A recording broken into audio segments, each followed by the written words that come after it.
함께 나누신 하나님 말씀은 에베소 6장 16절 말씀과 로마 3장 20절에서 28절까지 말씀입니다. 구원에 수반되는 믿음으로의 의라는 제목으로 오늘 주신 하나님 말씀을 함께 나누기 원합니다. 에베소 6장 16절 말씀에 지난 시간에 의해서 우리는 계속적으로 믿음의 방패가 결국 악한 자의 모든 화전을 소멸할 수 있다라는 내용을 살펴보기를 원합니다. 지난 시간에는 이 믿음이라는 것이 무엇인가 살펴봤습니다. 믿음의 대상이 무엇인가?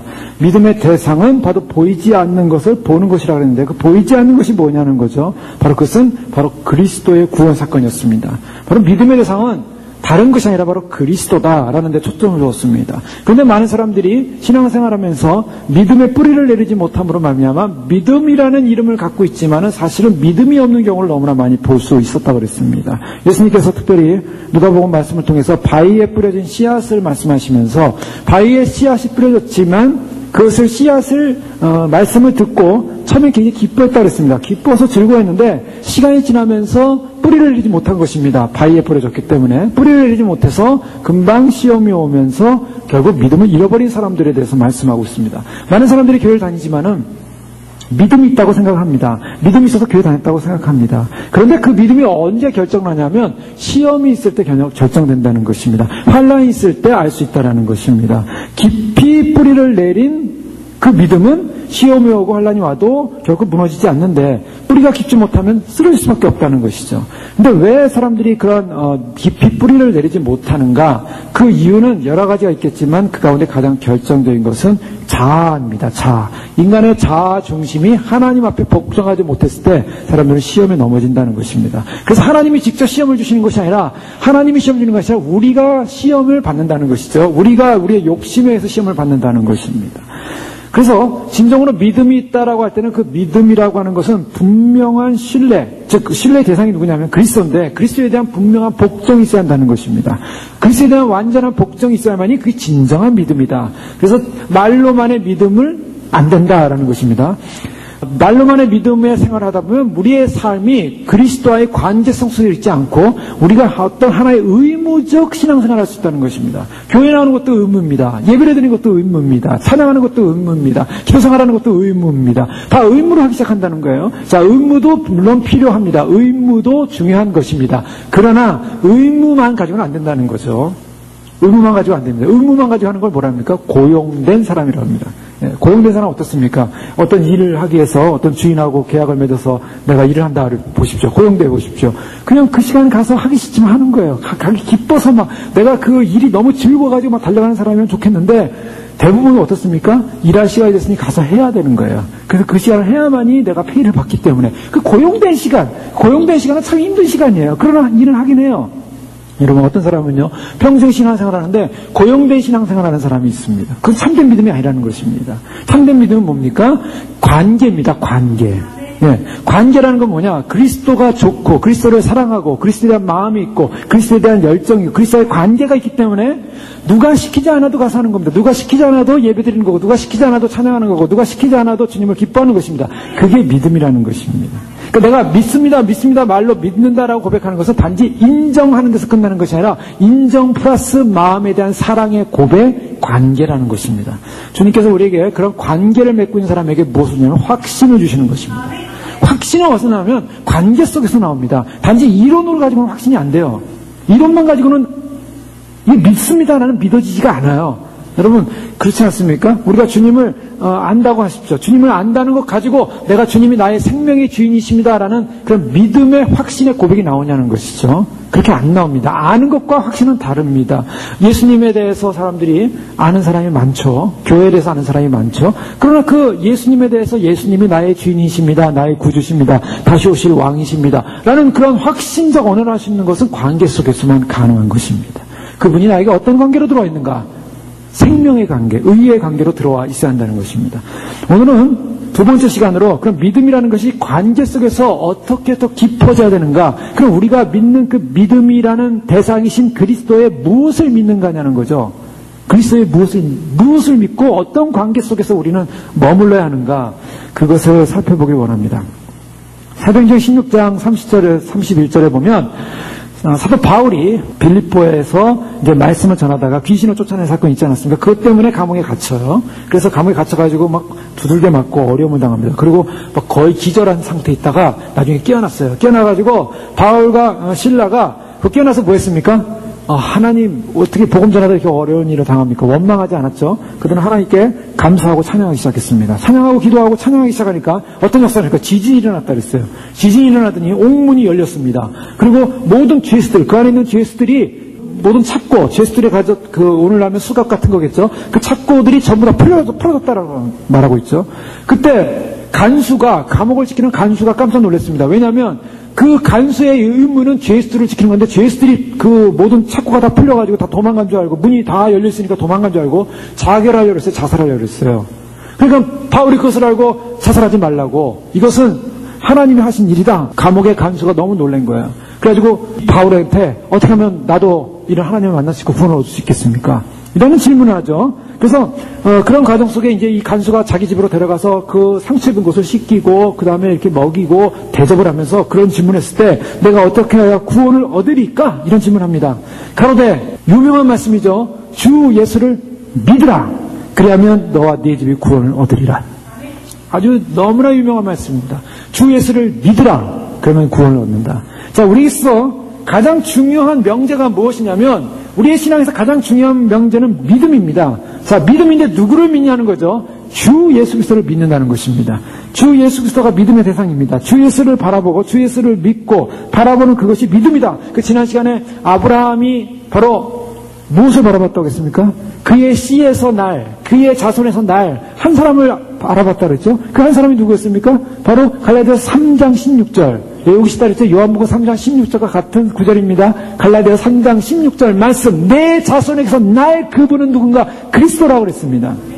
아브라함은 바로 그 자손이라 해서 바다처럼 많아지고 모래처럼 많아져서 자손이 막 너무나 많아진 그런 자손을 낳을 것이 아니라 한 사람의 자손을 보고 있었어요. 그 한 사람의 자손이 누구냐면 물론 육신적으로는 이삭이었지만 앞으로 날 이삭이었지만 그러나 그 이삭 이면에 누구를 보고 있었냐면 바로 예수 그리스도를 보고 있었다는 것입니다. 그래서 예수님께서 공생의 기간 동안에 뭐라고 말씀하고 있냐면 아브라함이 내 때를 보고 기뻐했다 그랬어요. 내 때를 보고 예수님의 때를 보고 기뻐했다 그랬어요. 아브라함이 어떻게 예수님 알았냐는 거죠. 그때 아브라함은 이삭을 죽이는 과정에서 그 이삭이 누군가, 이삭이 바로 앞으로 하나님께서 약속하신 그 자손이 이렇게 희생을 당할 것이고 하나님 아버지의 사랑을 얻었던 그 자식이 희생을 당할 것이라는 아버지의 부성적 사랑을 알았지만 그 부성적 사랑에도 불구하고 아들을 죽여야 하는 하나님의 계획과 뜻을 보면서 앞으로 올 하나님의 아들 그 메시아는 우리를 구원할 자라는, 그래서 많은 사람을 살릴 거라는 그러한 계시를 알게 된 것입니다. 그래서 앞으로 올 메시아를 바라보면서 그것을 즐거워했다고 말하고 있습니다. 얼마나 놀라운 사건입니다. 자, 아브라함의 믿음도 누구에게 초점이 가 있냐면 예수 그리스도에 가 있었다는 것입니다. 우리의 신앙에서 가장 신앙의 핵심은 무엇이냐면 예수 그리스도입니다. 여러분, 우리의 가장 본질적인 신앙의 대상은 누군가? 바로 예수 그리스도입니다. 그런데 그 예수 그리스도는 어떤 것을 가져오냐면 우리가 예수 그리스도를 믿을 때 어떤 사건이 일어나는지 그걸 살펴보길 원합니다. 우리가 예수님을 믿을 때 어떤 사건이 일어나는가? 어떤 사건이 일어납니까? 자, 예수님을 믿습니다. 믿었습니다. 예수님을 믿었습니다. 예수님 그분을 나의 구주로 영접했고 다시 오실 주님으로 내가 소망하고 예수님을 믿습니다. 어떤 사건이 일어났습니까? 예수님을 믿는 목적이 뭡니까? 바로 바울은 빌립보 간수에게 너와 네 집이 구원을 얻으리라. 자, 이 예수님은 어떤 거와 연관이 있냐면 구원과 연관이 있다는 것입니다. 구원. 예수님을 왜 믿는가? 예수님을 믿는다는 것은 구원과 연관이 있기 때문이에요. 분명합니다. 자, 그러면 우리가 질문을 해보겠습니다. 구원은 어떻게 가능하냐는 것입니다. 예수님을 단지 그냥 믿는다라는 믿음이라는 그 고백 하나로 구원이 이루어지는데요. 그 믿음의 고백, 그 믿음을 받아들이는 그 고백이 구원인데 어째서 구원이 가능하냐는 것입니다. 자, 구원이라는 것이 뭡니까? 구원이 뭡니까? 구원은 살아나는 거예요. 구출받는 거예요. 어디서요? 죽어가는 사람이 구출받는 겁니다. 여기서 말하는 이 구원은 죽어야 될 사람이 죽지 않는다는 것입니다. 영원히 죽어야 될 사람이 영원히 산다는 것입니다. 그게 구원입니다. 이 구원은 그냥 단순한 단어가 아니에요. 엄청난 단어입니다. 어마어마한 단어입니다. 이 단어에 우리의 인생 전체를 걸어야 됩니다. 여러분, 인생 전체 살았는데 구원받지 못했어요. 지옥 갔어요. 무슨 소용이 있습니까? 아무리 이 세상에서 편하게 누리고, 아무리 이 세상에서 즐거움을 누리고, 아무리 이 세상에서 내가 누릴 거 다 누렸는데, 잘 먹고 잘 살았는데, 죽어서 지옥 갔어요. 아무 소용없어요, 그 인생은. 그런데 우리에게 정말 평생을 통해서, 우리 일생 전체를 통해서 우리가 붙잡아야 될 단어는 구원이에요. 구원은 누구만 줄 수 있습니까? 예수님께서 내가 곧 길이요 진리요 생명이니 나로 말미암은 자꾸는 아버지께로 올 자가 없느니라. 구원이란 무엇인가? 죽음에서 살아나는 것인데, 이 죽음에서 살아나는 이 구원이 무엇을 의미하면 하나님의 나라, 아버지의 나라에 들어간다는 것입니다. 자, 구원은 바로 그런 개념을 갖고 있어요. 하나님의 나라, 아버지의 나라, 영원한 생명, 구원의 아버지의 나라에 들어가는 것이 구원인데, 이 구원을 가져오는 사건이 예수님을 믿는 것입니다. 그러면 예수님을 믿음으로 말미암아 구원이 온다 그랬는데, 그럼 예수님을 믿음으로 말미암아 구원이 오는 결정적인 증거가 뭐냐는 거예요. 결정적인 증거. 자, 예수님 믿습니다. 믿는다고 고백했습니다. 믿는다고 고백하고 내가 예수님 믿습니다. 내가 구원받았다라는 어떤 소망을 갖고 있습니다. 그런 믿음을 갖습니다. 아, 나 예수님 믿었으니까 구원을 받았다. 증거가 뭡니까? 구원받았다는 증거. 자, 그게 중요한 거예요. 지금 오늘부터 그것을 살펴보기 원하는 것이죠. 구원받았다는 증거는 법적인 선언입니다. 자, 죄인이 재판장 앞에 서서 이제 그 검사로부터 여러 가지 형벌적 정죄를 받습니다. 이 사람은 이런 죄를 졌기 때문에 살인에 쳐야 됩니다. 근데 검사가 이렇게 얘기하는 거예요. 이 사람은 살인죄를 졌어요. 영원히 죽어야 됩니다. 그랬더니 그 재판장이 또 변호하는 변호인의 말을 듣습니다. 변호인의 말이 누구였습니까? 예수님께서 변호하는 거예요. 예수님께서 변호해서 이러해서 얘는 살려야 됩니다. 이 사람은 살려야 됩니다. 재판장이 결론 내기를, 이 사람은 얘기를 딱 들어보니까 아무런 죄가 없다. 왜? 이 변호인이 그 변호하는 변호의 내용을 들어보니까 아무런 죄가 없다. 그래서 어떤 선고를 내냐면 꽝 하고 선고 내기를 무죄. 자, 사형 선고받은 사람이, 검사로부터 사형 선고에 대한 정죄를 받은 사람이 재판장이 무죄를 선언했어요. 이 사람이 감옥에 가겠습니까? 사형을 받겠습니까? 안 받습니다. 무죄를 선언하면 나오는 거예요. 자유예요. 자, 예수님을 믿는다는 사건은 무엇을 말하냐면, 우리가 천국 간다는 구원 얻는다는 사건은 우리가 이미 죄로 말미암아 태어난 존재들이기 때문에, 죄성을 가진 존재이기 때문에 우리는 그냥 그리스도를 모름으로 말미암아 지옥 가고, 그리스도를 알면도 불구하고 우리 죄 문제 해결되지 못하면은 지옥 갈 수밖에 없는, 정죄받은, 사형 선고받은, 정죄받은 존재, 율법에 의해서 정죄를 받고 있어요. 그 율법은 무엇을 말하고 있냐면, 율법은 우리를 계속적으로 정죄합니다. 율법을 지켜야 된다. 여러분, 구약 율법에 와서 율법을 보시죠. 율법을 다 지켜야 구원을 받는데, 그 율법을 지킨 사람은 이 세상에 아무도 없다는 것입니다. 형식적으로 율법을 다 지켰다 해도 하나님의 재판장 앞에 서면은 그 율법을 다 지켰는가? 주님의 레이, 주님의 그 영적인 스피리추얼 레이를 쫙 쏘면요, 그 안에 투과되는 그 빛이, 그 안에 율법을 아무리 있어도 그 안에 더러운 죄악들을 다 끄집어내기 시작해요. 그 마음에 속했었던 모든 죄악들을 끄집어내기 시작합니다. 지난 금요일에 살펴봤던 것처럼 우리의 마음 속에 있는 수많은 죄들을 끄집어내기 시작해요. 일생 동안 지은 죄들을 끄집어내기 시작해요. 우리가 잊어버렸던 수많은 생각의 죄들, 우리의 마음 속에, 잠재 속에 있던 수많은 죄들을 다 끄집어내서 너는 지옥이다. 사형 선고예요. 이렇게 죽어야 될 율법을 지키면 아무도 살 수 없는 정죄받아야 할 죄인이 어떤 결과냐면, 예수 그리스도가 십자가에 완전히 못 박혀 돌아가시고 예수 그리스도가 죽으심으로 말미암아 어떤 사건이 일어나냐면, 예수님이 그 모든 인간의 죄를 전가받아서 자신이 저주를 받아 죽었습니다. 대신 죽으셨어요. 그래서 예수 그리스도를 우리가 믿고 예수님을 인정하면 하나님께서 우리에게 어떤 사건이 일어나냐면, 재판장이 예수 그리스도의 변호를 통해서 무엇을 선고하냐면, 이야기를 들어보니까 이 사람은 율법에 의한 정죄에서 심판받아 죽어야 되는데, 예수 그리스도를 통해서 이 사람을 죽는 자로, 심판받을 자로 인정하지 않겠다라는 선언을 하는 것입니다. 그 인정하지 않겠다라는 법적 선언이 뭐냐? 바로 그것이 의라는 것입니다. 의입니다. 의. 그리스도의 의. 그래서 성경 말씀을 자세히 보다 보면요, 무엇을 발견할 수 있냐면, 이 법적인 용어가 굉장히 많이 나옵니다. 법적인 이 용어가 신약 성경에만 나오는 게 아니고요, 구약 성경에도 계속 나오고 있습니다. 이 법적인 용어를 우리는 오늘 분명히 인식해야만 합니다. 구약에도 의라는 용어가 나오고 신약에도 의라는 용어가 나오는데, 이 의라는 이 용어야말로 우리를 살리는 유일한 증거인 것입니다. 내가 지옥에 안 떨어지고 구원받았다라는 그 증거가 뭐냐? 그리스도께서 우리를 위하여 십자가에 못 박혀 돌아가심으로, 그것을 믿음으로 말미암아 하나님께서 우리로 하여금 그리스도로 말미암아 우리가 하나님의 의로 여기었다라는 그 의가 우리에게 칭이 되지 않고서는 우리는 아무도 구원받을 수 없다는 것입니다. 자, 그러면 의롭다고 칭해받았다고 완전히 다 우리가 온전한 사람으로 변화됐냐는 것입니다. 정말 우리가 거룩한 사람으로 변화됐냐는 것입니다. 그렇진 않습니다. 그렇진 않아요. 아직도 우리는 예수님을 믿어도 죄성을 갖고 있습니다. 죄의 속성을 갖고 있습니다. 그래서 죄에 대한 속성을 가지고 우리는 그 죄의 이끌림을 당하면서 살아갈 수가 있습니다.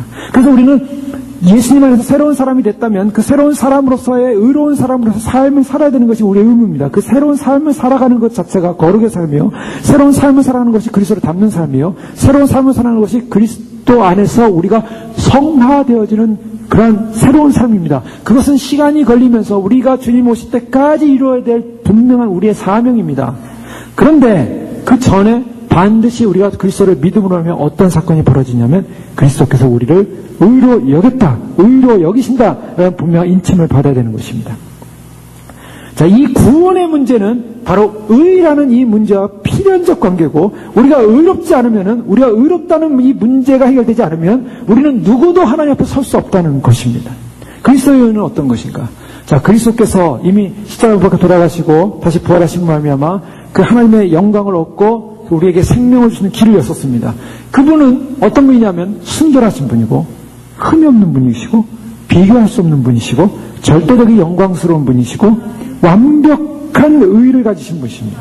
그 완벽한 의를 가지신 분이 우리를 위하여 대신 돌아가심으로 말미암아 우리에게 그 완벽한 의를 전가시켜 주셨습니다. 그래서 그 완벽한 의를 잊게 됨으로 말미암아 우리는 어떤 존재가 되냐면 더 이상 우리가 정죄받을 수 없는 존재가 됐다. 그것이 바로 20절에서 로마서 20절에서 22절까지 말씀입니다. 그러므로 율법의 행위로 그의 앞에 의롭다 하심을 얻을 육체가 없나니 율법으로는 죄를 깨달음이니라. 이제는 율법 외에 하나님의 한 의가 나타났으니 율법과 선자들에게 증거를 받은 것이라. 그 예수 그리스도를 믿음으로 말미암아 모든 믿는 자에게 미치는 하나님의 의인이 차별이 없느니라. 굉장히 중요한 거죠. 하나님의 의가 나오고 있습니다. 하나님의 의인이 차별이 없는 믿음으로 말미암아 의로운 존재가 되었다는 것입니다. 아담이 처음 창조됐을 때 아담은 아름다운 모습으로 창조됐고 완벽한 인간으로 창조됐습니다. 그래서 그 아담이 처음 창조됐을 때 죄가 있었습니까? 죄가 없었죠. 그래서 죄가 없는 그 상태. 아담은 처음에 창조했을 때 죄가 없었어요. 아담의 후손들은 죄가 있습니까? 없습니다. 죄가 있죠. 우리 다 죄가 있습니다. 왜요? 아담이 타락했기 때문에, 죄를 졌기 때문에 그 영향으로 죄를 갖고 태어나는 거예요. 그런데 아담이 처음 창조했을 때는 죄가 없었어요. 그래서 그걸 뭐라 그러냐면 아담의 의라고 합니다. 아담의 의. 의라는 것이 영어 표현으로 뭡니까? 의가 영어 표현은 뭐예요? 칭의는 justification, justify 뭐 이런 표현 쓰죠. 근데 의라는 것은 righteousness라는 말 써요. righteousness. 그러니까 뭐냐면 아무런 문제가 흠이 없는 거예요. 흠이 없는 것, 점이 없는 것, 결점이 없어요. 완벽해요. 그런데 그 아담의 의는 무너졌습니까? 안 무너졌습니까? 무너졌다는 거예요. 여기에 중요한 점이 있습니다. 자, 창조주 하나님의 의는 무너집니까? 안 무너집니까? 안 무너집니다. 그런데 인간의 의는 무너졌더라는 거예요. 이것이 바로 피조물이라는 거예요. 우리는 이것을 인식해야 돼요. 인간은요, 아무리 아담처럼 내가 지어졌어도 무너질 수밖에 없는 연약한 존재가 피조물이라는 거예요. 그 인간은 하나님 앞에서 보면 아무것도 아닌 존재예요. 하나님이 창조자라서 우리를 만드셨는데, 우리 만들어진 이 몸은, 이 육체와 영혼은 어떤 면에서는 사단의 그 유혹에 넘어갈 수밖에 없는 완전하지 못한 의예요. 사실 그 의가 완전했음에도 불구하고, 그 의가 흠이 없었음에도 불구하고, 그 의는 결국 흔들리더라는 거예요. 하물며, 육체를 입고 있는 우리가, 죄성을 가지고 태어난 우리가 의로워질 수 있겠냐는 거예요. 여러분 의로워졌습니까? 의로워질 수 있습니까? 자, 여기 이제 굉장히 중요한 우리 실천이 나옵니다. 자, 많은 사람들이 왜 예수님을 안 믿는가? 내가 의롭다고 생각할 수 있기 때문에, 내가 의로워질 수 있다고 생각할 수 있기 때문에. 도덕적인 사람들 보십시오. 나는 죄 안 짓습니다. 법적인 죄 안 짓습니다. 나쁜 짓 안 합니다. 내가 다른 사람 해 안 끼쳤습니다. 내가 이 땅을 살면서 나는 다른 사람에게 손을 베풀려고 했습니다. 그런 사람들 모습 보세요. 그런 사람들이 예수님 믿어야 됩니다. 왜 그 사람 내가 믿습니까? 내가 예수님 믿어서 나는 예수님이 말씀하시는 사회로 살려고, 내 양심에 선한 삶을 살려고 노력하는 사람이에요. 그러니까 예수님 믿을 필요가 없어라고 말하는 사람들이 있을 수 있다는 거예요. 왜요? 너무 도덕적이니까. 오히려 죄인이고, 오히려 죄를 많이 졌으면, 저 감옥에 있는 사람들한테 당신 죄인이니까 예수 믿어야 돼. 그러면 오히려 더 마음을 열 수가 있어요. 제가 한국에 있을 때, 이렇게 감옥들, 교도소죠. 그냥 경찰서 유치장 말고, 그 선고 다 받고 들어간 교도소들을 좀 방문하면서 설교할 기회가 있었습니다.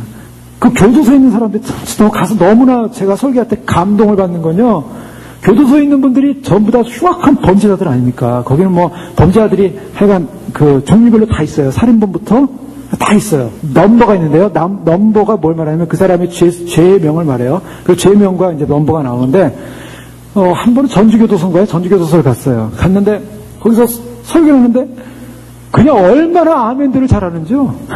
제가 거기 가서 은혜를 받고 왔습니다, 진짜. 왠지 전부 다 죄수 아닙니까? 죄수. 그런데요, 그 강당에 꽉 찼는데, 뭐 말 한마디만 하면 아멘이에요, 아멘. 이분들이 밖에서 죄를 짓고 여기 들어온 사람인가 아니면 얼마나 은혜 충만인지 몰라요. 성가대가, 남성 성가대죠, 남자 교도소니까. 남성 성가대가 하는데요, 뭐 이 나팔도 있고요, 뭐 별거 다 있어요. 오케스트라 다 있어요. 저렇게 음악을 잘하는 사람들이 왜 여기 들어와 있나? 아, 놀랐어요. 근데 아멘들이에요. 그분들이 뭐냐? 그 교도소 안에 있는 동안에는 마음이 겸손한 거예요. 마음이 열려 있어요. 이 교도소 안에서 내가 이 죄를 씻고 싶다. 그런 마음이 있는 것 같아요. 그러니까 그 말 한마디 아멘 하는데 너무나 그래서 야, 참 세상 밖에 있는 사람과 이 교도소 안에 있는 사람 참 많은 차이가 있다. 유치장 성동경찰서 유치장을 가봤습니다. 유치장 가서 설교를 하는데 그때는 이제 다들 바로 잡혀서 경찰에 잡혀 들어오는 사람이니까 그런 사람들은 죄수복이 없어요. 그냥 평상복 입고 있어요. 근데 이쪽에는 여성분들, 이쪽 남성분들. 근데 여기 보니까 사기, 절도, 간음 뭐 이러면서 다 들어와 있어요. 근데 이렇게 제목을 붙여놨어요. 이렇게 붙여놓은데 저 제목들이 참 익숙하다. 왜요? 우리가 성경에서 많이 보던 제목이에요. 성경에 나오는 죄인들을 향한 얘기들이 쫙 나오고 있지 않습니까? 그런데 거기는 유치장 안에 다 잡혀와 있는 사람들, 그러나 밖에 있는 사람들. 여러분, 사실은요, 우리가 마음이 겸손하고 마음이 겸허해지면요, 우리 인간이라는 것이 아무것도 아니라는 걸 발견해야 돼요. 예? 우리는 단지 잡히지 않아서 거기 안 들어갔을 뿐이지 사실은 우리의 마음속에 수많은 죄를 인해서 사실 우리 안에는 유치장과 같은 곳에 우리는 갇혀있는 인생들이에요. 바로 사단이 만들어 놓은 그런 죄의 유치장에 다 갇혀서 우리는 다 죄목을 가지고 앉아있어요. 근데 그걸 즐기는 사람들이에요. 걸리지 않았을 뿐이에요. 주님의 스크린을 딱 스크린해가지고 우리를 하여금 정죄하기 시작한다면요, 우리는 전부 다 유치장 안에 들어갈 사람들입니다. 그래서 늘 가서 하는 설교가 그거예요. 여러분들 안에 있고 저는 밖에 있지만 사실은 딱 똑같은 죄를 갖고 있습니다. 이것이 공통점이에요. 인간의 공통점이에요. 사실은 어떤 면에서는. 그러나 중요한 것은 그러한 자리에서 내가 정말 겸허해질 수 있느냐, 겸손해질 수 있느냐. 인간은요, 아무리 자기가 의롭다고 하고 아무리 굉장히 대단한 사람이라고 하고 굉장한 존재라고 해도요, 사실은 하나님의 빛으로 보면은 인간은 아무런 의의가 없는 존재예요. 그래서 결국 인간은 무엇이냐면 어떤 행위, 율법적 행위로 자기가 의롭게 된다라는 어떤 자긍심을 가질 가치가 없는 존재라는 것입니다. 그건 무엇을 말하냐면 내가 무슨 나의 의의를 가지고, 나의 행위적 의의를 가지고, 나도 도덕적 의의를 가지고, 나의 열심적 의의를 가지고 어떠한 자긍심을 가짐으로 말미암아 내가 구원을 받을 수 있는 가치가 있다면 그것은 행위구원이 됩니다. 행위구원이 돼요. 그러나 성경은요, 그렇게 될 경우에는, 그렇게 되면 믿음이 필요 없다라고 말하고 있는 거예요. 이 부분을 잘 이해하셔야 됩니다. 우리에게 믿음이 필요한데 믿음이란 무엇이냐? 믿음이라는 것은 나의 행위로 이룰 수 없기 때문에 믿음이 필요한 거예요. 내가 만약에 행위로 이룰 수 있다면 그건 내가 믿을 필요가 없어요. 내가 열심히 하면 되는 거예요. 내가 열심히 노력하면 되는 거예요. 그런데 나의 열심으로 어떤 선의 노력으로도 내가 구원에 도달할 수 없어요. 구원에 도달해서 그것을 바로 율법의 문제를 사도 바울이 말하는 것입니다. 율법을 가지고는 아무로 의롭다라는 칭함을 받지 못한다. 율법이 하는 것은 아무리 율법대로 살려고 노력하고 바르게 살려고 해도 율법의 결론은 너가 그렇게 살지 못했기 때문에 죄인이다라고 정죄할 수밖에 없다는 거예요. 도달하지 못했기 때문에, 완벽하지 못하기 때문에. 그래서 구약시대에 수많은 이스라엘 백성들이 제사를 지내면서 율법을 지킴으로 행하면서 의를 이루겠지만 결국 율법적 의를 가지고는 완성에 도달할 수 없어요. 그래서 한 율법과 상관없는 한 분을 보내신 거죠. 완벽한 분, 완전한 분, 흠없는 분, 점없는 분, 완벽한 분을 보내서 그분이 대신 제사의 희생물로 돌아가심으로 말미암아 한 번의 제사로 완전한 의를 이루셨다고 말하고 있어요. 그 때문에 우리가 하는 것은 우리의 의와 노력으로서 구원받는 것이 아니라 완전한 의를 이루신 예수 그리스도를 믿음으로 말미암아 우리가 그 완전한 의 때문에 어떻게 되냐면 우리가 의로워지는 것이에요. 이것을 어떻게 표현하고 있냐면, 종교개혁 당시에 어떻게 표현했냐면 바로 이 야곱과 에서를 비유를 했습니다. 이삭에게 이 야곱이 그 어머니 리브가가 이제 제안을 해가지고 에서의 옷을 이 에서의 옷을 입고 들어가지 않습니까? 그러니까 이삭이 보이지가 않았어요. 이제 장자를 축복하려는데 그 에서가 밖에 나가서 사냥하는 동안에 야곱이 에서의 옷을 입고 들어와가지고 아버지 내가 에서입니다. 너 목소리는 야곱인데 어떻게 이상하게 일로 와보라. 그래서 이렇게 만져보니까 냄새를 맡아보니까 옷 냄새가 무슨 냄새가 나요? 에서 냄새가 나요. 그 만져보니까 또 이렇게 털도 이렇게 좀 많이 낙해가지고 이 짐승의 털을 갖다가 만져보니까 털도 많고 냄새도 에서의 냄새가 나네. 근데 목소리는 야곱이네. 이게 이삭이 안 보이는 거예요. 그러니까 목소리는 야곱이로되 몸은 에서의 향취로구나 하면서 이삭이 뭐합니까? 축복기도 해주는 거예요. 너는 이스라엘의 장자고 하나님이 너를 축복하시고 막 축복기도를 하시어요. 나중에 에서가 돌아왔죠. 에서가 돌아와가지고 아버지 축복해주세요 했더니 야 좀 전에 에서가 축복받고 나갔는데 넌 누구냐? 제가 에서예요. 제가 에서. 자, 이게 놀라운 사건이에요. 이게 무슨 놀라운 사건, 하나의 비유적 사건이라고 볼 수가 있어요. 이게 무엇을 말하냐? 사자가 축복을 받고 장자가 축복을 잃어버려요. 그런데 사자가 축복을 받는 야곱이 축복받는 비결이 뭐였냐면 누구의 옷을 입었어요? 에서의 옷을 입고 있어요. 누구의 향기를 냅니까? 에서의 향기를 내고 있어요. 본체는 누구예요? 야곱이에요. 그런데 축복을 누가 받아요? 야곱이 받고 있지만 껍데기는 에서예요. 이게 바로 이제 우리가 그리스도의 의를 입는다는 것을 표현하고 있어요.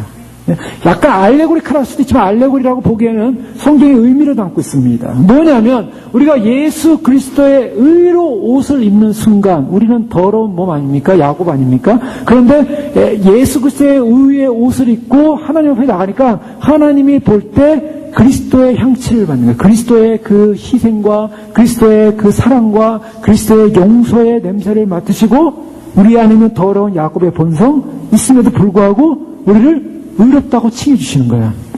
그것이 전가라는 것입니다. 전가. 하나님께서 우리로 하여금 우리는 어떤 존재인가? 로마서 7장 24절에 보면 오호라 나는 공간 사람이로다 이 사망의 몸에서 누가 나를 건져내랴? 라고 탄식하고 있을 때 바로 로마서 8장 33절에 누가 감히 하나님의 택하신 사람을 송사하리요? 자, 나는 이 사망의 몸에 머물러 있습니다. 나는 죽어야만 됩니다. 나는 어떻게 하면 좋습니까? 나를 살려줄 자가 누가 있습니까? 그랬더니 생명의 성령의 법이 죄와 사망의 법에서 너희를 해방하였습니다. 라고 말하면서 누가 감히 하나님의 택하신 사람을 송사하겠느냐라고 선언하고 있어요. 왜 그렇습니까? 그리스도의 의를 옷 입었기 때문에 그리스도의 의를 입기 전에는 야곱이라는 이 죄인은 죽어야 돼요. 그런데 그리스도의 의를 옷 입으니까 더 이상 송사할 수 없는 존재가 됐다는 거예요. 굉장한 축복이고 특권입니다. 우리가 대단한 일을 하고 굉장한 존재가 돼서 의로운 존재가 되는 것이 아니라 그리스도의 의 안에 들어가게 되는 거예요. 그게 믿음이라는 것입니다. 그 믿음이야만이 구원을 줄 수 있다는 거예요. 구원이라는 것은 그리스도의 의가 아니면 구원이 될 수가 없습니다. 시편 51편 4절에 보면 내가 주께만 범죄하여 주의 목전에 악을 행하여 싸우니 주께서 말씀하실 때 의로우시다 하고 판단하실 때 순전하시다 하리이다 라고 말하고 있습니다. 여기 말씀해 보면요, 다윗이 무엇을 표현하고 있냐면 다윗도 분명하게 자신이 하나님 앞에서 순전하다, 또 하나님께서 인정하는 존재다라고 얘기하고 있습니다. 그 인정하는 존재가 뭐냐? 내가 주께만 범죄했다 그랬어요. 다윗이 범죄했죠. 시편 51편은 그 다윗이 바세바를 범하고 나서 지은 그런 그 시입니다. 굉장히 그 애통하며 통곡하며 지을 때 내가 주께만 범죄하여 주의 목전에 악을 행하여 싸우니 주께서 말씀하실 때 의로우시다 하며, 참 이게 놀라운 거예요. 주님 앞에 엄청난 범죄를 했어요. 그래서 사형 선고입니다.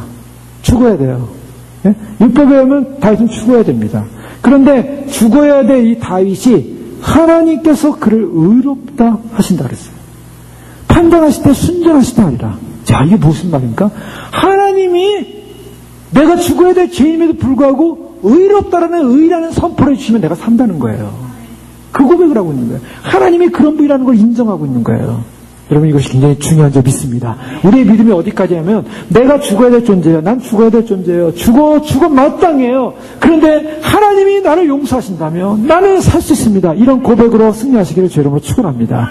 승리하실 수 있는 하나님이 어떤 분인가? 우리가 그렇다고 죄를 짓고서 하나님 뻔뻔하게 날마다 가면서 하나님 나를 살려주시는 분이니까 용서해 주시고 나를 그런 말 아니죠. 정말 내가 하나님 앞에서 아무런 가치가 없고 죽어야 될 형편없는 그런 사망의 골짜기로 갈 수밖에 없는 그런 인생의 모습을 인정하고 더 이상 그 사망이 나를 사로잡을 수 없고 나를 구원할 수 있는 그분의 의만이 나를 구원할 수 있다라고 선언하고 선포하고 그분을 의지하는 것, 그것이 그리스도를 통한 구원의 믿음입니다.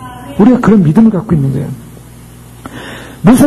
모세도 이스라엘 백성들이 중보기도 하지 않습니까? 그들의 범죄에도 불구하고 그들의 우상숭배에도 불구하고 그 죄를 책하지 말고 용서해달라고 그 하나님 앞에 기도를 하는 거예요. 바로 그 내용이 뭐냐면 바로 그 용서 속에는 그 하나님의 의, 하나님께서 그를 더 이상 정죄하지 않겠다는 의를 전제로 해서 용서를 구하는 것입니다. 그래서 하나님께서는 우리로 하여금 어떤 것을 요구하냐면 우리가 진정한 구원에 이르는 의를 갖는다는 것은 우리가 또 우리에게는 어떠한 우리의 공로나 우리의 노력이나 우리의 자격이 있어서가 아니라 하나님의 절대적인 자비와 은혜에 근거한 구원이라는 것을 인정하는 것입니다.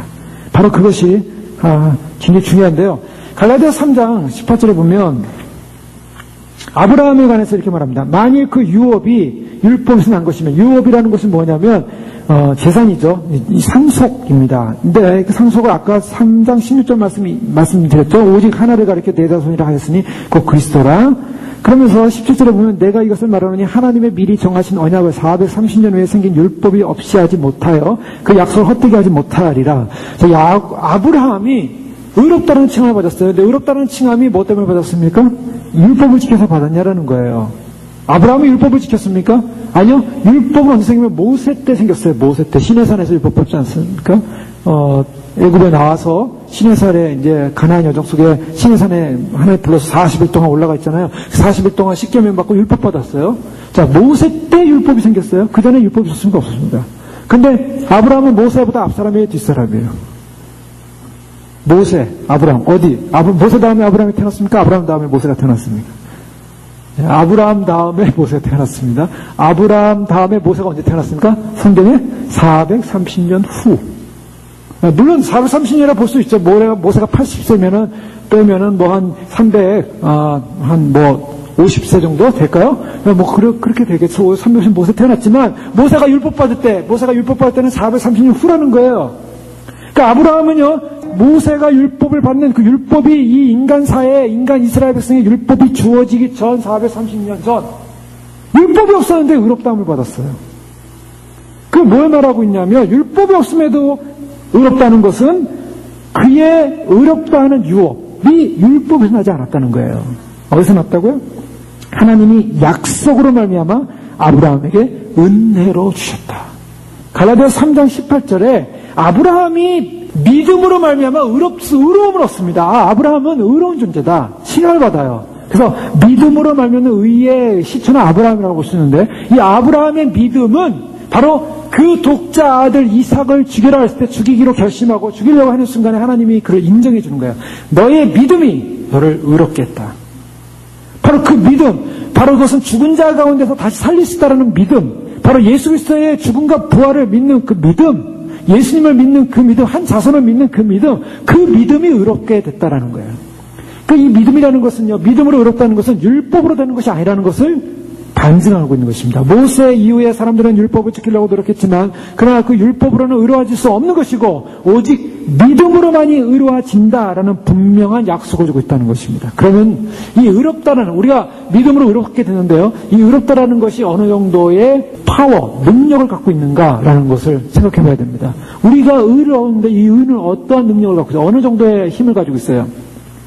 하나님이 100%의 의라면, 자, 하나님은 100%입니다. 의의 100% 순전한 의예요. 의 그 자체예요. 의로우세요. 그럼 우리가 가진 의는 뭐냐는 거죠. 자, 우리는 어떤 의입니까? 한 80%입니까? 예수님을 믿음으로 우리가 어떤 의를 받았습니까? 몇 퍼센트의 의를 받았습니까? 퍼센트로 본다면 하나님은 완전한 의를 가지셨어요. 우리가 예수 그리스도를 믿음으로 말미암아 그 하나님의 의로 말미암아 우리가 더 이상 정죄함 받지 않고 지옥을 안 가고 구원받는데, 그 의 때문에, 의라는 선포 때문에. 그럼 내가 가진 의는 몇 퍼센트라는 거예요? 몇 퍼센트입니까? 100%야 한다는 것입니다. 그 내가 의로운 존재로 100%는 존재가 아니라 하나님의 의, 즉 예수 그리스도를 믿는다는 그 믿음이 주는 그 능력은요, 그 믿음이 주는 능력은 하나님의 심판대 앞에서 심판받아 지옥에 안 가는 믿음이에요. 그렇죠? 내가 예수님을 믿었어요. 예수님 믿어서 구원받는다는 건 뭐냐면 하나님께서 너 지금 지옥 갈 사람이냐 천국 갈 사람이냐 평가해보자. 딱 세워서 하나님 볼 때 그 의를 몇 %를 보냐면 100% 순전한 의를 보지 않고서는 천국 못 간다는 거예요. 하나님은 어떤 분이신가? 잠깐 보세요. 하나님은 어떤 분이시냐면 하나님은 보통 분이 아니세요. 욥기 3장 9절에 보면요. 그의 광채 앞에서 별들이 어두워지며 그의 힘은 산들을 녹이며 그의 진노는 땅을 떨게 한다 라고 말하고 있어요. 욥기 9장 5절 6절에 보면 그가 진노하심으로 산을 무너뜨리며 옮기실지라도 산이 깨닫지 못하며 그 땅을 움직여 그 자리에서 미신즉 그 기둥이 흔들리며. 자, 하나님이 어떤 분이냐면 진노하시니까 산이 무너지고 옮겨지고 산이 그것도 깨닫지 못하고 땅을 움직여 그 자리에서 미신즉 기둥이 흔들리고 땅의 기둥마저도 흔들리는데 하나님이 노하신즉 욥기 5장 13절에 보면 간교한 자로 자기 계율에 빠지게 하면 지혜 있다고 하는 사람, 세상에서 지혜 있고 똑똑하다는 사람 말고 자기 지혜에 빠져서 무너지게 만들어요. 하나님은 그 지혜보다 높으세요. 인간이 아무리 지혜로워도 하나님은 그 지혜보다 높기 때문에 그 지혜를 가지고 자기 지혜에 빠지게 만들 수 있는 하나님은 지혜자세요. 또 인간이 얼마나 난 순결해, 난 거룩해, 난 순결. 하나님께 순결 생각하면 나는 순결합니다. 하지만 순결이 얼마나 우리가 순결하냐는 거예요. 하나님 보실 때는 불결이에요. 욥기 25장 4절 이하에 보면 그런즉 하나님 앞에서 사람이 어찌 의롭다 하며 부녀에게서 난 자가 어찌 깨끗하다 하랴. 하나님의 눈에는 달이라도 명랑치 못하고 별도 깨끗이 못하거든 하물며 벌레인 사람 구더기인 인생이랴. 하나님 보실 때 우리 인간을 뭘로 보십니까? 벌레, 구더기인 인생. 하늘의 저 별도, 하늘의 저 달도 우리가 볼 때 저 별빛과 달빛 얼마나 아름답습니까? 이 빛도 얼마나 아름답습니까? 빛이 아름답죠? 깨끗하죠? 아름답습니다. 근데 이 빛도 하나님이 볼 때는 깨끗하지 못해요. 명랑하지 못해요. 깨끗이 못하거늘. 하물며 벌레인 사람, 구더기인 인생이라. 자, 심지어는요, 하나님의 눈에는, 여러분, 어떤 분들은 영안이 열려서 천사도 봅니다. 천사를 보면, 기뻐요. 천사를 보고, 영적인 현상도 보고, 영안이 열리면 그런 사건이 일어나지 않습니까? 참, 영적인 사건이 일어날 때 참 그것은 신비로워요. 그런데요, 우리가 보지 않는 그 천사를 볼 때 그 천사마저도 우리 깨끗하고 거룩해 보이고 정결해 보여요. 사실 천사들은 죄가 없기 때문에 지금 천국에 있는 거예요. 천국에서 그 하나님을 수종하지 않습니까? 하나님을 반역한 마귀들은, 귀신들은 다 쫓겨나서 지금 이제 지옥에 다 가지만 또 그런 마지막에 그런 그 하나님의 심판의 수종자로 있다가 결국 다 멸망받지만, 그래서 우리 인간보다 사실은 천사가 더 지금 영계 쪽에서는 우리는 지금 육체만 입고 있죠. 아직 우리 주님나라 못 갔잖아요. 그러니까 천사들 우리를 돕는다고요. 영적인 상황에서는. 돕고 우리를 돕기도 하고, 가르쳐주기도 하고, 안내도 하고. 그래서 요한계시록 보세요. 요한계시록 보면 천사들이 두루마리를 쫙 펼치잖아요. 알려주잖아요. 그러니까 나중에 사도 요한이요, 예수님을 직접 보고, 말씀도 보고, 천상도 하고, 천국도 갔다 온 사도 요한이 천사 앞에 엎드려 잘하려고 해요. 엎드려서. 네? 천사가 얼마나 그 위대해 보였으면. 그때 이 천사가 나한테 절하지 말라. 나도 당신과 똑같은 피조물이다. 그런데요, 하나님의 눈에는 어떤 욥기 4장 18절은 하나님은 그 종이라도 오히려 믿지 아니하시며 그 사자라도 미련하다 하시네. 사자가 뭐냐면 엔젤스입니다. 하나님이 볼 때 천사를 어떻게 보냐면 미련하다. 아이고, 미련해. 그 정도로 본다는 거예요. 하나님 볼 때는 천사들도, 영계의 영물들도, 영계의 영적인 그런 그 하나님의 나라와 이 우주와 이 모든 하나님의 세계를 갖다 돕는 그 천사들도 하나님 볼 때는 미련한 정도예요. 하나님의 지혜를 따라갈 수가 없습니다. 가령 욥기 9장 10절에 보면 내가 의로울지라도 내 입이 나를 정죄하리니 가령 내가 순전할지라도 나의 패괴함이 증거하리라. 자, 내가 의로울지라도 내 입이 나를 정죄한다는 거예요. 인간은 무죄하지 못하다. 너는 죄가 없다라고 말할 수 없다. 죄가 없다고 말하지 못한다는 인간은 유죄하다는 거예요. 너는 유죄하다. 하나님께서 한번 복수의 불이 붙으면요, 그 불이 어디까지 갈 줄 알아요? 하나님의 불, 복수의 불, 하나님의 진노의 불이 붙으면 성경에서는 지옥 밑바닥까지도 뚫고 들어가서 분노하신다는 거예요. 하나님의 분노는 무섭습니다. 사람들의 지옥에서 소리 들어오면 지옥에서 불구덩이에서 살려주세요. 뜨거워요. 다른 거 할 게 없어요. 너무나 뜨거우니까, 너무나 고통스러우니까, 목말라 뜨거워, 살려주세요. 근데 하나님께서 진노하시면 그 불이 지옥 밑바닥까지 뚫고 들어간대요. 그게 신명기 32장 22절에 나와요. 내 분노의 불이 일어나서 음부 깊은 곳까지 사르며 땅에 그 소산을 삼키며 산들의 터도 분게 하는도다. 음부 깊은 곳, 지옥의 그 깊은 곳까지 살라버린대요. 하나님의 분노. 지옥은 하나님의 분노예요. 하나님의 거절한 대가에 대한 분노예요. 욥기 26장 1절에 보면 하나님 앞에서는 음부도 드러나며 멸망의 hun동이도 가려움이 없으냐. 하나님 앞에서는 모든 숨겨진 모든 죄악들이 다 드러난다는 거예요. 다 지옥의 형상들이 다 드러난다는 겁니다. 멸망의 hun동이도 가림이 없다는 것입니다. 아무리 은밀한 죄를 져도 하나님은 다 드러낸다는 거예요. 그것이 바로 하나님의 능력, 하나님의 완전하심. 그러뇨, 우리 인간이 아무리 자기 행위가 옳다고 하고, 아무리 행위가 내가 의롭다고 하고, 아무리 내가 굉장하고 대단한 존재라고 하고, 나는 굉장한 존재인데 하나님은 좀 부족한 존재야? 하나님께서 나에게 부족하기 때문에 나는 굉장한데 하나님은 부족하니까 우리가 하나님을 스스로 판단하고 있다가는 지옥 형벌입니다. 인간은 아무것도 아니에요. 이사야 33장 14절 이하에 보면 시온의 죄인들이 두려워하며 경건치 않은 자들이 떨며 이르기를 우리 중에 누가 삼키는 불과 함께 거하겠으며 우리 중에 누가 영영이 타는 것과 함께 거하려 하도다. 인간이여 시온의 죄인들아. 시온은 누구냐면 예루살렘이에요. 예루살렘 이스라엘 백성들. 구약으로 말하면 이스라엘 백성들은 택한 백성이요, 선민이요, 거룩한 백성이요, 의로운 백성이요, 죄 없는 백성이요, 할례받은 백성이요. 하나님이 보실 때 가장 정결한 백성이 이스라엘이었어요. 그런데 그런 이스라엘 향하여 죄인들아 두려워하며 경건치 않은 자들이 떨며 이러기를 우리 중에 누가 삼키는 불과 함께 거하겠느냐. 성경은 뭐라고 말하냐면 시편 130편 3절 4절에 보면 여호와여 주께서 죄악을 감찰하실진대 주여 누가 서리이까. 이것이 바로 시편 기자의 고백입니다. 인간은 하나님 앞에 아무도 설 자가 없다는 것입니다. 욥기 4장 17절 이하에 보면 인생이 어찌 하나님보다 의롭겠느냐. 사람이 어찌 그 창조하신 이보다 성결하겠느냐. 하나님은 그 종이라도 오히려 믿지 아니하시며 그 사자라도 그 천사라도 미련하다 하시나니 하물며 흙집에 살며 티끌로 털을 삼고 하루살이에게라도 눌려 죽을 자이겠느냐. 조석 사이에 멸함받으며 영원히 망하되 생각하는 자가 없으리라. 인간은요 영원히 망하더라도 생각하는 자가 없다는 거예요. 인간 아무것도 아니에요. 여러분, 또 우리 주변에 보세요. 많은 사람들이 세상 떠난 분들. 누가 생각해 줍니까? 가족이나 좀 생각하겠죠. 그렇지 않아요? 아무리 세상에서 유명하고 대단한 사람들, 이름 있는 사람들, 세상 떠나는 사람들, 누가 생각해 줍니까? 인간은 아무리 유명하고 대단하고 굉장한 존재를 할지라도 조석 사이에 멸함받아요. 아침과 저녁 사이에, 아침에 멀쩡한데 저녁 사이에 죽어서 멸함받아서 영원히 망해서 지옥 간 사람들 누가 생각하냐고요? 인간 아무것도 아니에요. 누가 어떤 인생이 하나님 앞에서 의롭다고 할 수 있겠느냐? 어떤 사람이 창조 하나님보다 성결하다고 할 수 있겠느냐? 욥기 15장 14절 이하에 보면 사람이 무엇이간데 깨끗하겠으며 여인에게서 난 자가 무엇이간데 의롭겠느냐? 뭐 인간이 여인에게서 난 자가 뭐 이렇게 대단하겠느냐? 사람이 뭐 이렇게 굉장히 깨끗하겠느냐? 하나님은 그 거룩한 자들을 믿지 아니하시나니 하늘이라도 그의 보시기에는 부정하거든 하물며 악을 짓기를 물마신같이 하는 가증하고 부패한 사람이겠느냐. 여러분 성경을 보세요. 성경에 인간을 어떻게 말하고 있는가. 인간 대단한 존재 아니에요. 굉장한 존재 아니에요. 그런데 사람들은요, 내가 하나님보다 높다, 하나님보다 내가 지혜롭다, 하나님을 내가 이렇게 저렇게 판단하고 평가하고, 나는 하나님 앞에 예배 드리지 않아도 되고, 하나님 앞에 나는 경배하지 않아도 되고, 나는 내 인생 내 거니까 내 마음대로 살아도 되고, 이렇게 평가한다는 거 얼마나 하나님 보시기에 우스운 얘기입니까? 하늘에 계신 이가 웃으시며.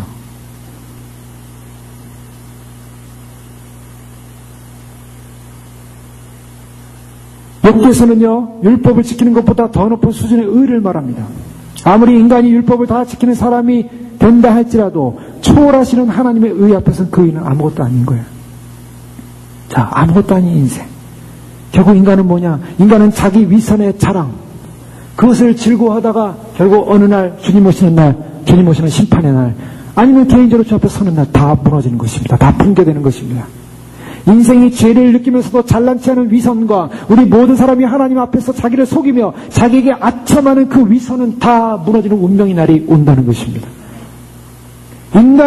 인간의 의라고 하는 것은요, 인간의 잘남이라고 하는 것은요, 인간의 대단함이라고 하는 것은요, 쓰레기와 오물에 불과한 것입니다. 다 태워지는 거예요. 욥은 자신이 그 양심에 부끄러움이 없었지만 천사들의 거룩함도 하나님 앞에서 저울에 이렇게 잴 때 하나님을 기쁘시게 하지 못한다는 걸 봤어요. 욥처럼 의로운 사람이 성경에 없다고 말하고 있어요. 성경에 나오는 인물 중에 가장 의로운 사람이 욥이었어요. 그럼에도 불구하고 천사들마저도 하나님을 기쁘시게 못하는 것을 본 거예요. 인간은 인간 안에 있는 모든 자기에 대한 찬양, 자기에 대한 아첨, 자기에 대한 맹목적 사랑, 자기에 대한 정직하다고 생각하는 착각, 자기를 깨끗하다고 생각하는 것, 인간이 하나님 앞에 서면 불결 그 자체라는 거예요. 의의 가면을 쓴 채 인간은 멀쩡한 것처럼, 우리는 굉장한 사람인 것처럼, 우리는 대단한 사람인 것처럼 그렇게 의롭다 할지라도 내 입이 나를 정죄하리니 가령 내가 순전할지라도 나의 패기함이 증거하리라. 욥기 9장 10절에 이렇게 말하고 있어요. 내가 아무리 의롭고 대단한 존재인 것처럼 스스로 말한다 할지라도 그 입이 그를 정죄한대요. 여기서 완전할지라도, 킹제임스 버전에 보면 완전할지라도 나의 삐뚤어짐이 증거하리라. 나의 잘못됨을. 저게 무엇입니까? 우리의 응답은 무엇이야 말입니까? 인간의 응답, 하나님 앞에서 인간의 응답은 우리는 하나님 앞에 죄인이라는 것을 인정해야 됩니다. 그리고 우리가 해야 될 것은 하나님 앞에 용서를 구하는 일입니다. 그리고 우리가 해야 될 세 번째 것은 하나님 앞에 나는 아무것도 아니라는 것을 고백하고 엎드리는 것입니다. 그것이 인간입니다. 인간은 결국 하나님 앞에서 하나님을 두려워하고 하나님을 보는 것 자체로도 우리는 그분을 감당할 수 없어요. 제가 가끔 제 아이한테 그런 얘기 하는데요. 뭐 이런저런 얘기합니다. 그러면 저 태양 한번 보라고. 저 태양을 보라고. 태양 볼 수 있니? 눈 뜨고 볼 수 있니? 못 봐요. 너무 밝아요. 우리 인간이 태양을 계속 얼마나 오랫동안 볼 수 있겠어요? 맨눈으로.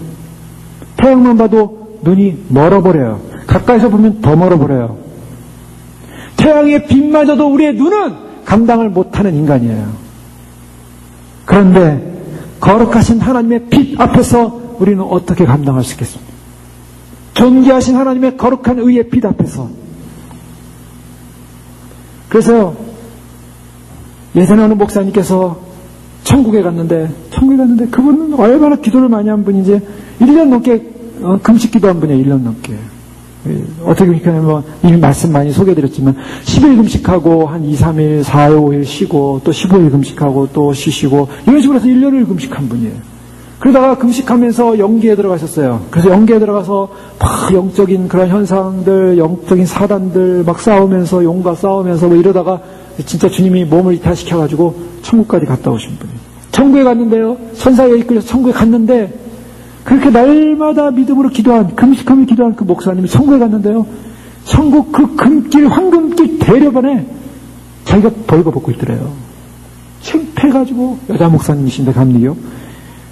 온몸에 가리고서는 창피해가지고, 근데 저쪽 이쪽에서 막 뭐 집회가 끝났는지 휘어지면 사람들이 막 쏟아져 나오는데 사람들이 막 쏟아져 나오는데 막 창피해가지고 자기는 벌거벗고 있어서 예수님 오셔가지고 겉옷을 이렇게 덮어주셨대요. 그분이요, 천국 갔다 오셔가지고, 흰 옷만 입어요, 흰 옷. 그 교회는 다 흰 옷 입고 와요. 전부 흰 옷 입었어요. 제가 그게 깜짝 놀랐어요. 전부 흰 옷이에요.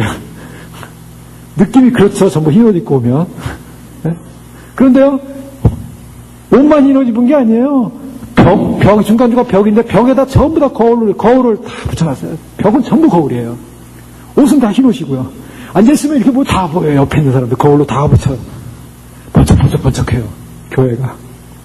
흰옷에다가 거울로 인해서. 왜냐? 인간의 추함이요. 하나님의 빛 앞에 가니까 아무것도 아니라는 거예요. 그러니까 여기서부터 깨끗하고 싶은 거예요. 여기서부터. 그러니까 뭐 사실 뭐 흰옷 입는 거라서 속이 깨끗하겠습니까?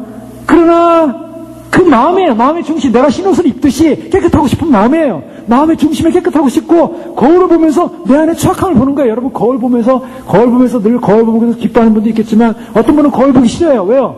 내가 뭐 거울 보니까 점점 얼굴이 뭐 이렇게 나이도 들어가고 얼굴에 뭐 원치 않는 거 있고 그러면 거울 보고 싶지 않잖아요. 거울 안 보고 싶고 산다. 그냥 입고 싶고 산다. 뭐 그런 거 아니겠습니까? 그런데 거울을 보면서 나의 추함을 보는 거예요. 나의 부족함을 보는 거예요. 나의 점을 보는 거예요. 나의 흠을 보는 거예요.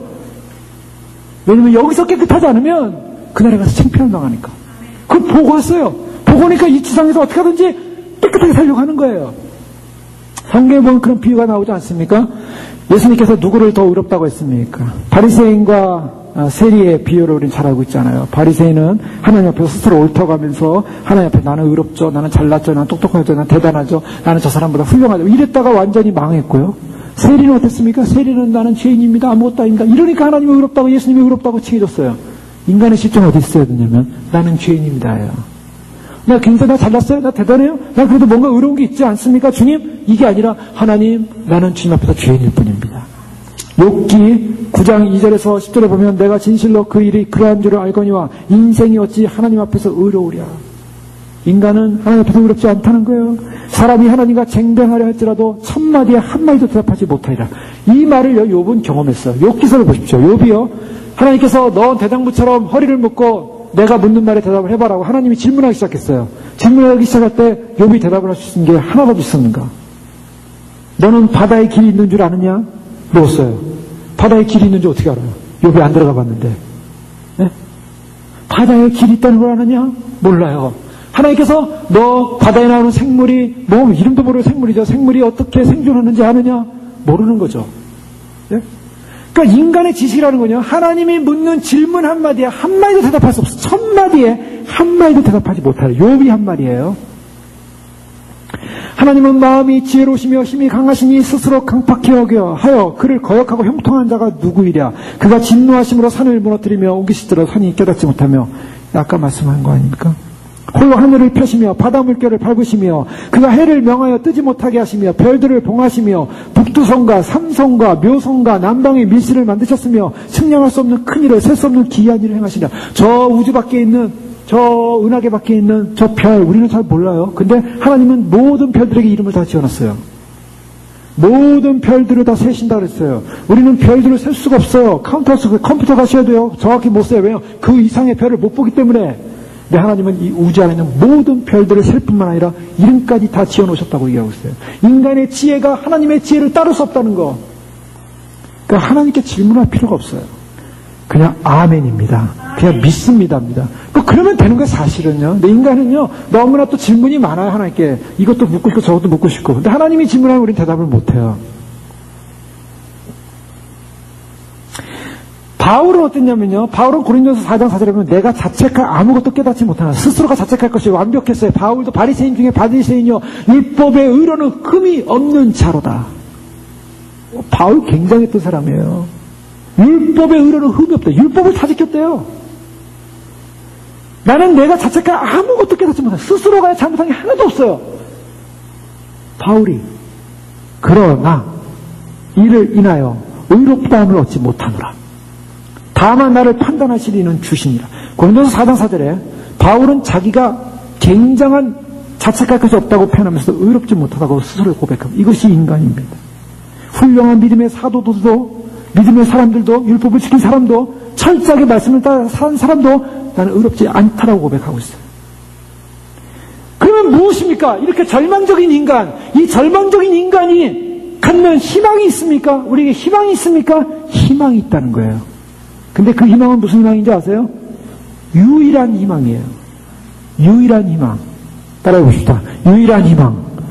유일한 희망이에요.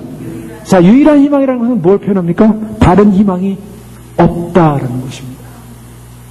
인간의 실존 가운데 유일한 희망이 있는데 유일한 희망 외에 다른 희망은 없습니다. 어거스틴은 이렇게 고백했어요. 경건한 사람은 모두 이 썩을 육신의 짐을 지고 현세의 생명의 연약함 중에서 신음하면서 한 가지 희망을 품고 있습니다. 한 가지 희망. 의로우신 예수 그리스도께서 우리의 중보이시며 우리의 죄를 위한 대속물이 되셨다는 것만이 그 희망입니다. 여러분, 이것이 인생의 희망이에요. 예수 그리스도만이 희망이라는 거예요. 나의 희망은 누구십니까? 예수 그리스도입니다. 여러분, 이것이 인간의 실존이에요. 내가 예수 그리스도에 많은 희망이 있어요. 그 사람에게 구원이 없습니다. 왜? 그 희망은 우리에게 구원을 주지 못해요. 일시적인 것뿐이에요. 육신적인 것뿐이에요. 잠시 이상일 뿐이에요. 그러나 우리가 진정 그것에 선다면 우리 의롭지 못해요. 우리가 희망이라는 건 뭐냐면 우리의 중보자 되신 예수 그리스도, 죄를 위한 대속물이 되신 예수 그리스도로 말미암아 우리가 의롭게 되는 것, 그것만이 우리가 사는 희망이라는 거예요. 어거스틴은 썩을 육신의 짐을 지고 있는 이 땅의 연약함 중에 신음하는 사람들에게 가장 중요한 희망은 예수 그리스도. 디모데전서 2장 4절 6절에 보면 바울은 이렇게 얘기합니다. 하나님은 모든 사람이 구원을 받으며 진리를 아는 데 이르기를 원하시느니라. 하나님은 한 분이시요 또한 하나님과 사람 사이의 중보도 한 분이시니 곧 사람이신 그리스도 예수라. 그가 모든 사람을 위해 자기를 속전해 주셨으니 기약 이르면 증거할 것이라. 사람이신 예수 그리스도 그분이 우리의 중보자가 되셨다. 하나님과 인간 사이의 중보자이신 예수 그리스도 그분만이 희망이라는 것입니다. 어거스틴은 계속적으로 이렇게 말합니다. 구주의 상처를 제외하고는, 예수님의 십자가의 그 상처를 제외하고는 약한 자가 안전하고 든든하게 쉴 곳이 이 땅에 어디 있는가. 구주의 힘이 강할수록 나는 더욱 안심하고 거기에 섭니다. 세상은 위협하고 육체는 내리누르나 마귀는 올무를 놓지만 나는 넘어지지 않습니다. 이는 견고한 반석 위에 서 있기 때문입니다. 나는 중대한 죄를 지었으며 나의 양심은 어지럽습니다. 그러나 나는 내 죄의 상처를 기억하기 때문에 혼란에 빠지지 않습니다. 나는 자신의 의로운 행위를 노래할 것인가? 오 주여, 저는 당신의 의만을 기억하겠나이다. 당신의 의는 저의 의요입니다. 다시 말하면 하나님께서는 주를 나의 의로 만드셨습니다. 자, 절망적인 인간, 정말 아무런 소망 없는 인간, 죄로 말미암아 정죄받을 인간, 이 인간이 갖는 유일한 희망이 무엇이냐면 그것은 바로 나를 의롭게 하시는 예수 그리스도, 하나님의 의 외에는 나에게 소망이 없다라는 것입니다. 그래서 다니엘 9장 24절에 보면 예수님께서 다시 오시는, 메시아가 오시는 이 예언을 다니엘이 하면서 그 메시아가 오셔서 하는 예언 가운데 가장 중요한 예언이 뭐냐면 우리가 알고 구원을 준다는 예언이에요. 메시아는 구원입니다. 오늘날 이스라엘도 지금 제3 성전을 지금 지으려고 하고 있고 계획이 다 끝나지 않았습니까? 이제 이스라엘의 상황이 이제 주변 나라들과 전쟁 무드로 가면서 점점 전쟁의 무드는 더 이제 소문이 더 퍼져나갈 것이고 전쟁은 일어날 것입니다. 그렇게 되면 이제 반드시 이 평화를 유지해야 된다는 평화 조약이 이야기가 일어날 테고, 그런 과정 속에 성전이 지어지는 문제가 반드시 대두가 됩니다. 그 성전이 지어지면 어떤 역사가 일어나는가? 바로 이스라엘 사람들은요, 이제 유대인의 시대로 넘어가면서 이방교회는 끝나지만 성전이 지어지는 그때 예수님이 오신다는 거예요. 메시아가 온다는 것입니다. 근데 유대인들은 지금도 메시아를 기다리고 있어요. 예수님이 메시아인지 모르고, 유대교는. 근데 그 메시아가 예수님이었어요. 그 이방교회가 휴거가 일어나면 이제 그들이 깨닫는 거예요. 휴거가 일어남으로 말미암아 진짜 예수님이 메시아였구나. 그것을 이제 남는 사명자들이 선포하고 알려주고 이스라엘 백성이 회심하고 돌아오는 역사가 일어날 것입니다. 그리고 육류표를 거절하고 수많은 사람이 순교하겠죠. 그런데요, 그 예수님이 오시는 건 뭘 말하느냐? 다니엘 9장 24절을 보면 네 백성과 네 거룩한 성을 위하여 70일내로 기한을 정하셨나니 허물이 마치며 죄가 끝나며 죄악이 영속되며 영원한 의가 드러나며 이상과 예언이 응하며 또 지극히 거룩한 자가 기름 부음을 받으리라. 여기서 보면 70일내로 기한을 정하셨다. 주님께서 다니엘을 통하여 이스라엘의 역사를 70일내로 정하셨어요. 인간의 역사 70일내로 정했어요. 그리고 뜨인들이 와서 인간 역사를 무너뜨립니다. 반드시 하나님은 정한 기한을 정해놓으셨어요. 영원한 거 아니에요. 이 지상 역사는 끝나요. 언제 끝납니까? 70일에 끝난다는 거예요. 이스라엘의 역사 70일에 끝나는데 69일에까지는 이루어졌어요. 언제까지 이루어졌습니까? 예수님이 십자가에 못 박혀 돌아가신 그 메시아가 끊어짐으로 69일에는 끝났어요. 그리고 한 일회가 남았어요. 한 일회. 요것만이 남으면 요 일회가 지금 눈앞에 와 있는 거예요. 이스라엘과 7년 평화 협약을 맺는 사건, 성전이 재건되는 사건, 성전에서 희생 제사가 일어나는 사건, 이 한 일회가 남았어요. 이 한 일회가 일어날 이때 71회, 즉 그 7년이 끝나면 이스라엘 역사는 끝입니다. 그래서 이방교회가 그 7년 이방인의 한 일회가 시작되는 그때 휴거가 일어나고, 그 다음에 이 7년 동안에 이스라엘 회복이 일어나고 지상 재림으로 끝나게 되는 거예요. 그 다음에 이제 천년왕국이 이루어지죠. 그런데요, 죄가 끝나며 죄악이 영속되며 영원한 의가 드러날 것이다. 자, 여기 중요한 게 뭐예요? 예수님은 어떤 분이십니까? 영원한 의라는 거예요. 그 의가 뭡니까? 그 의만이 바로 심판자 앞에서, 심판자이신 하나님 앞에서 내가 지옥 안 가는, 형벌 안 받는, 구원받는 선언이 의의 선언인 것입니다. 예수님은 어떤 분이십니까? 의를 가져다 주실 분. 그 때문에 예수님을 붙잡는 그것만이 우리가 의를 얻는 것이고, 그 의를 얻는 그것만이 우리가 구원의 유일한 희망인 줄 믿으시기 바랍니다. 예수님을 믿는 것이 구원의 유일한 희망인 것입니다. 그렇다면요, 이 의를 얻기 위해서 우리는 어떻게 해야 됩니까? 이것은 인간의 실존을 우리가 살펴봤고 인간의 실존을 아는 이상 우리는 겸손해야 한다는 거예요. 우리가 주님 앞에서 교만하기 시작하면요, 구원의 문이 닫혀버립니다. 구원의 문이 닫혀버려요. 그러니까 주님 오실 때 우리가 구원받는 비결은 뭔가? 우리가 예수 그리스도를 믿고 그분의 의를 순종하고 그분의 의를 믿을 뿐만 아니라 우리가 그분의 의를 사모하면서 겸손하게 그분의 의를 갈망하는 것, 그것이 구원의 문이 열리는 것이지. 주님 앞에서 우리가 교만하게 되면 구원의 문이 닫혀버리는 거예요. 왜요? 주님은 누구를 불러왔습니까? 죄인을 불러왔다 그랬어요. 주님은 의로운 사람 부르러 온 게 아니에요. 인간의 의롭다고 하는 사람 부르러 온 게 아니에요. 죄인을 부르러 왔어요. 그래서 예수님께서 이 땅에 오실 때 죄인을 부르러 왔기 때문에 그 예수님을 향한 예수님의 사명이 무엇입니까? 예수님의 사명. 예수님께서 그가 나사렛 회당에서 그가 그의 사역을 시작하시면서 회당에서 말씀을 읽었어요. 예수님이 이 사명을 왔다라고 얘기하고 있어요. 예수님의 사명이 뭔지 아세요? 예수님의 사명이 뭐예요?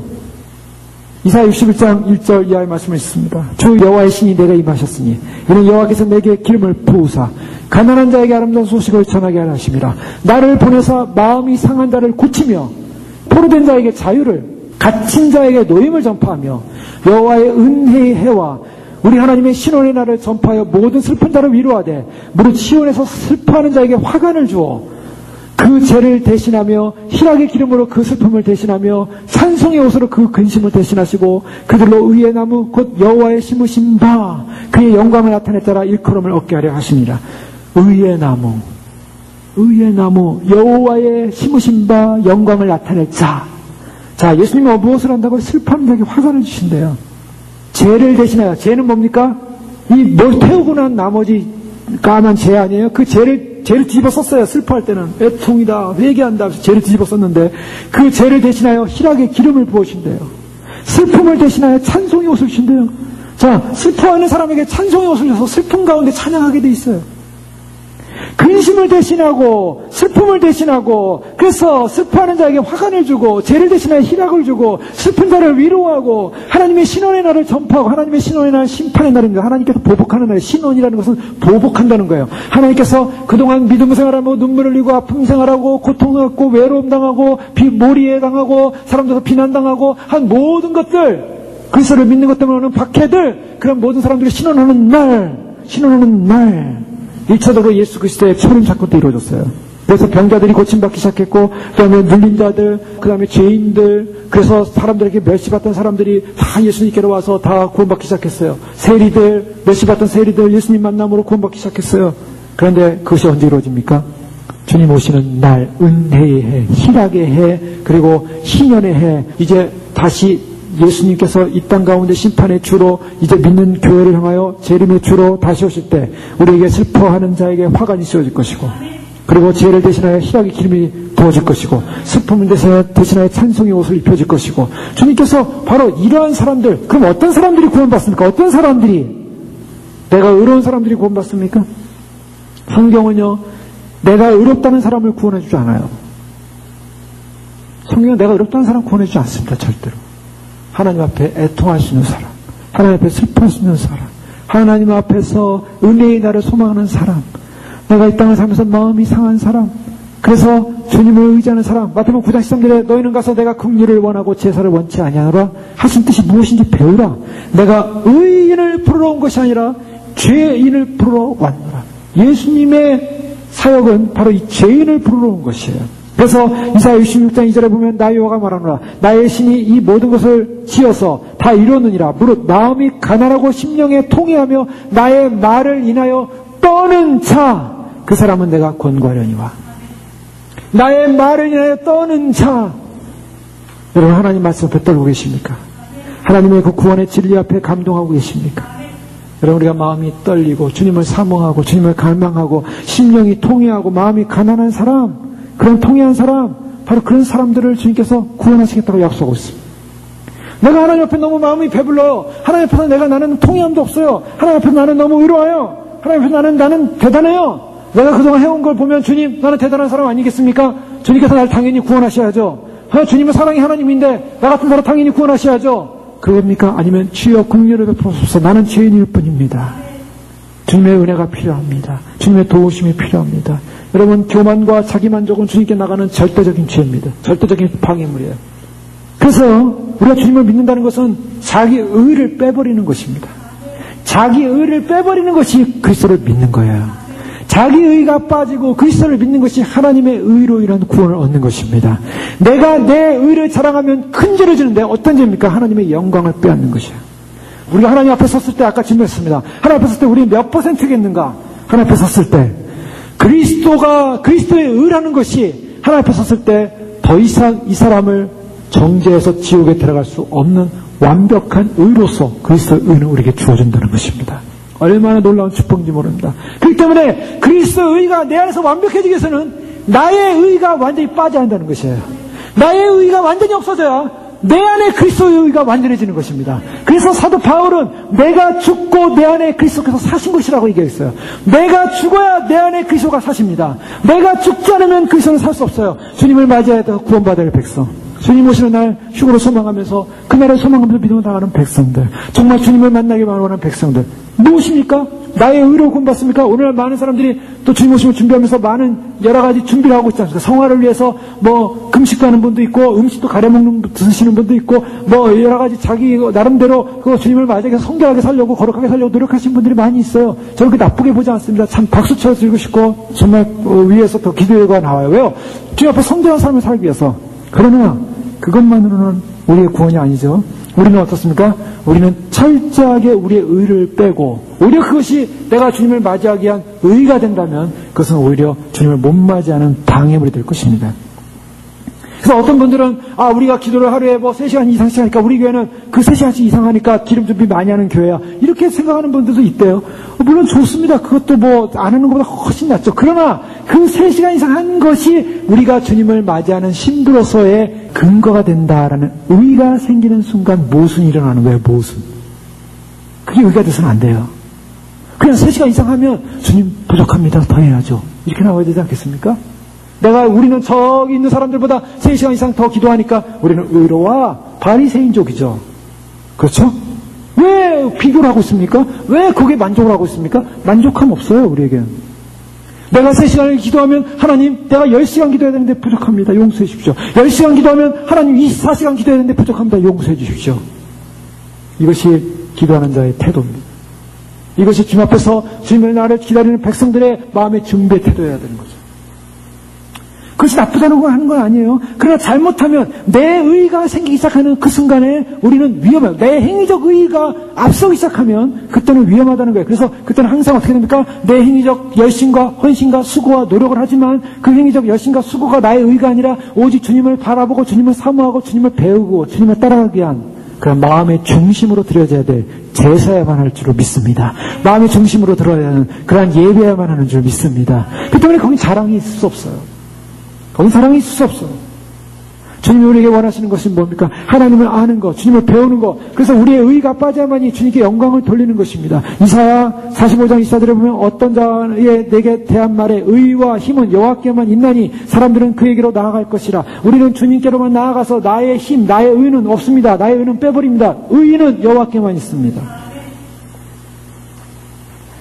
우리가 철저하게 주님 오심을 소망하면서 이제 내가 해야 될 일이 뭐냐. 베드로전서 2장 9절에는 사도 베드로는 이렇게 얘기하고 있어요. 오직 너희는 택하신 족속이요 왕같은 제사장들이요 거룩한 나라요 그의 소유된 백성이니 이는 너희를 어두운 데서 불러내어 그의 기이한 빛에 들어가신 자의 아름다운 덕을 선전하게 하려 하심이라. 자, 이게 무엇입니까? 내가 아니에요. 우리를 그 어두운 데서 불러내서 그 기이한 빛에 들어가게 하신, 그 구원의 빛에 들어가게 하신, 그 생명의 빛에 들어가게 하신, 그 다시 오시는 주님의 영광의 빛에 들어가게 하신, 그 소망의 빛에 들어가게 하신 바로 그 아름다우신 그분, 아름다운 덕을 가지신 그분 예수 그리스도를 선전하는 것, 바로 그것이 우리의 존재의 의미입니다. 주님께서 우리를 의롭게 하시는 의미입니다.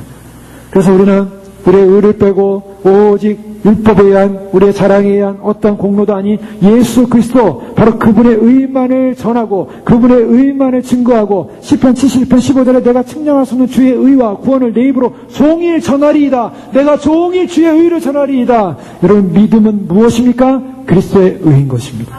그리스도의 의를 의지하는 사람, 그 의로 말미암아 구원받게 되는 줄 믿으시기 바랍니다. 그 의만을 의지하는 사람만이 바로 그 의를 깨닫고 적용하고 양식으로 삼고 기뻐하고 그 의가 나의 힘입니다. 그 의가 나의 즐거움입니다. 그 의가 나를 살리는 의의 겉옷이 되어 의로운 옷이 되어 주님 오시는 날 의의 예복되어 주님을 맞이하게 될 줄 믿습니다. 주님을 믿으심으로, 주님을 의지하심으로 그 의로 옷을 입고 주님 오시는 날 신부의 옷을 입고 주님을 맞이하신 저 여러분 되실 줄 이름으로 축원합니다. 기도하겠습니다.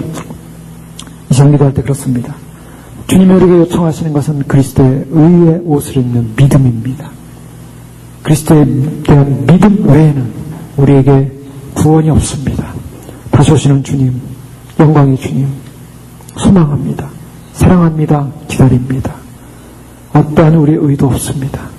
우리는 다 주님 앞에서 벌레와 같은 인생이요, 흙집에 살면서 참으로 아무것도 아닌 인생, 주님의 거룩한 의의 빛에 우리는 사망할 수밖에 없는 존재들이죠. 바로 그리스도로 말미암아, 주님으로 말미암아, 그 의를 믿고 의지하는 그 의로 말미암아 의의 옷을 입고 주님을 맞이할 수 있는, 주님 앞에 구원받을 수 있는 의의 선언을 받은 존재로 부름받게 하시니 감사합니다.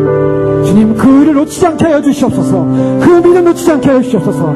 원수마귀 사단마귀가 우리가 마지막 주님의 오심을, 그 믿음을 믿고 나아가는 그 길을 방해하며 공격하며 우리의 믿음을 넘어뜨리려 하고 우리의 상황과 조건을 주님께 촉성받지 못하게 하는 모든 상황 속에서 주님은 우리의 의를 빼고 오직 내가 의지하는 분은 바로 예수 그리스도 주님밖에 없습니다. 나의 눈물과 나의 슬픔과 나의 애통과 나의 절규와 나의 가난함 속에 내가 의지할 분은 바로 주님밖에 없습니다.